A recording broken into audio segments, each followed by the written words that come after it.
Para po sa devotion natin patungkol sa 24-hour day na ang lahat ng bagay po ayon po sa isang paniniwala na ang lahat ng bagay ay nilikha sa loob ng 6 na araw.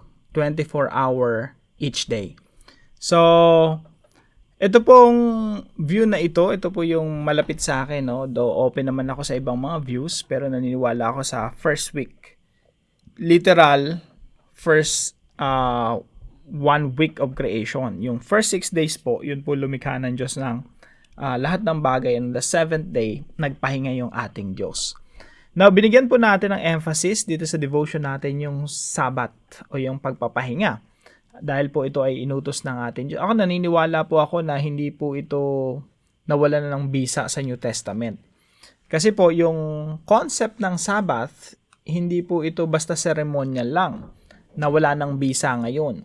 Ito po ay konsepto ng pagpapahinga na hanggang ngayon effective pa rin na dapat pa rin nating ginagawa.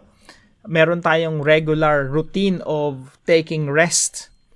Now, meron po tayo, magbibigay po ako sa inyo ng 7 benefits of taking Sabbath or keeping Sabbath.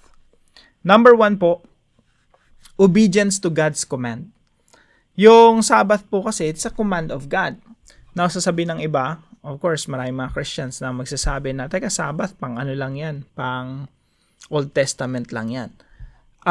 Mga kapatid, I'm not talking about ceremonial aspect of Sabbath. I'm talking about the practical aspect of Sabbath na inutos ng Diyos sa atin na hanggang ngayon applicable pa rin. Actually, ito nga yung isa sa mga contribution ng mga Kristiyano sa buong mundo na merong rest day yung mga tao. Hindi pwedeng, kasi yung mga Hudyo nung unang panahon, alipin sila ng Egypt. Bilang alipin, walang rest day doon. Pag inutusan ka, pag pinagawa sa'yo ng, gawin nyo tong, let's say, pyramid, no? Pero I think may pyramid na during that time. Or maybe tapos na, I'm not sure, no? O pwedeng, kung anong mga structure yung pinapagawa sa mga Israelita during that time. Isipin mo, 365, tuloy-tuloy yun, non-stop, walang pahinga, araw-araw, matanda, bata, babae, lahat kayo inaalipin na ganon. Kaya nung pinalaya sila ng Diyos, binigyan sila ng Sabbath. Magwo-work kayo pero meron kayong araw ng pahinga. And that's something different, something fresh para sa kanila. So, obedience to God's command. Yun pong command na yun na magpahinga, hindi po yan na walang bisa hanggang sa panahon natin ngayon. We have to keep our Sabbath, our own Sabbath. Pero naniniwala po ako, hindi kailangan Sabado. Pwedeng Lunes yan, pwedeng Martes yan, pwedeng Linggo. Basta meron kang araw ng pahinga. Number 2, resting in God's sovereignty. Tayo po ay nagpapahinga sa ilalim ng kapangyarihan ng Diyos. Kasi may mga tao talagang workaholic, na talagang trabaho, puro trabaho, non-stop.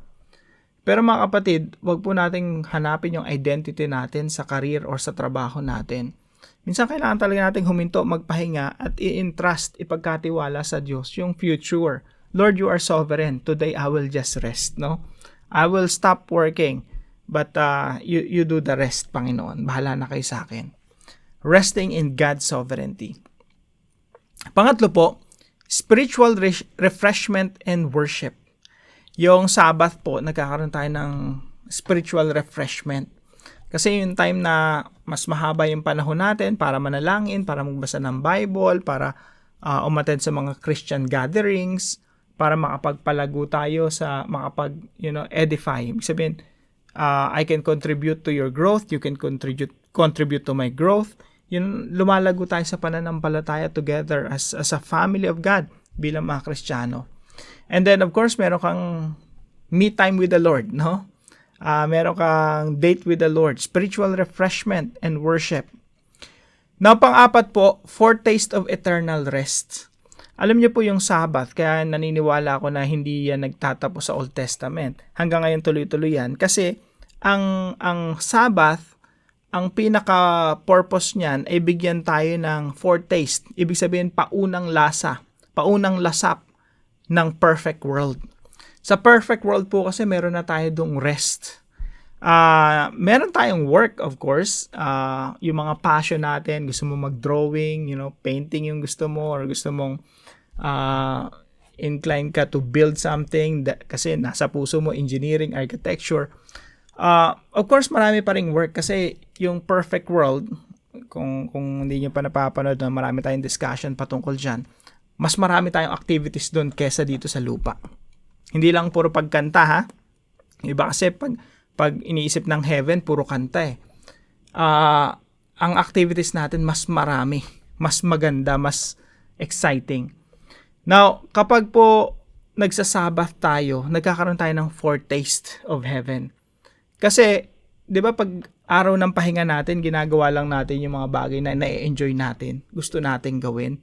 Let's say, maglaro, no? Video game.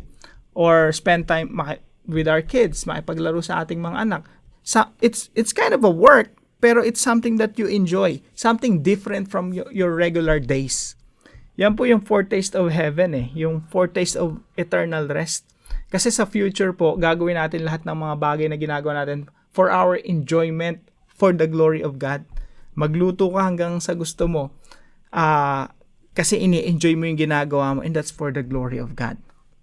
Foretaste of eternal rest. Kaya po may Sabat, ito po ay paunang tikim ng future natin pag nakasama na natin ng Panginoong Jesucristo ng pangwalang hanggan. Number 5, strengthening family and community. Yung Sabbath po kasi, ito yung mas marami ka ng time sa family. Minsan kasi pag puro work, nakakalimutan na natin yung dahilan ba tayo nagwo-work. Nagwo-work pala tayo para din sa pamilya natin. Pero minsan, ang focus natin, puro work, wala ng family. Nakalimutan na natin yung reason ba tayo nagwo-work. Is to spend time, to have more time with our family members and friends, communities. And number 6 po, physical and mental renewal. Kasi po pag nagpapahinga ka talaga, nare-reboot yung katawan mo eh. Meron kang physical, mental, hindi yung parang tuloy-tuloy yung trabaho mo, uninterrupted, unbroken. Kailangan talaga natin yung pahinga eh. Para yung isip natin, pati katawan natin, ma-reset. At yan po isang kadahilanan kung bakit pinagsasabat tayo ng ating Panginoon. And ultimately mga kapatid, ito po ay 7 pala yung sinulat ko rito, no? Pero ultimately po kasi ang Sabat ay patungkol sa ating Panginoong Jesucristo. He is our rest. Si Jesus po talaga yung ating kapahingahan. At siya po yung fulfillment ng Sabat. Anyway, last point po, witness to the world of God's Lordship.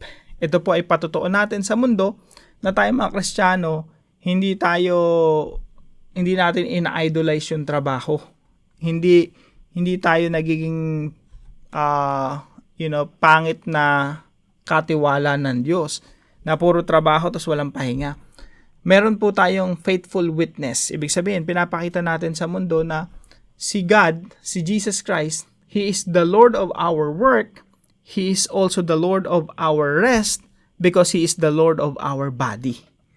Minsan kasi pag masyado tayong nag-focus sa ating trabaho, naging workaholic na tayo, non-stop tayo doon, idolatry na po yun eh.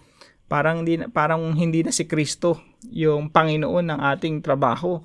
Kasi kung ang Panginoon, si Kristo ang Panginoon ng trabaho natin, everything will fall into place. Magkakaroon ng tamang approach sa bawat aspeto ng buhay natin. You must have time for your family, you must have time for your physical rest, you must have time for work, you must have time sa hobbies, sports, exercise. So, lahat po ng yon ay nagpapakita na si Jesus ay Panginoon ng lahat ng aspeto ng buhay natin pag ginagawa natin ng tama. So, witness to the world of God's Lordship. Ito po ay ilan lang sa mga benefits ng Sabbath at ako mismo, kailangan ko talagang i-practice to kasi kulang ako sa pahinga. So, sakto-sakto yung devotion natin. Unang-una para sa akin at para din sa ating lahat. So, I hope may natutunan po kayo mga kapatid dito sa ating devotion. Kung meron po kayong gustong i-share nyo lang po sa comment section right below this video. God bless you po. See you po tomorrow 5 a.m. dito sa ating daily devotions.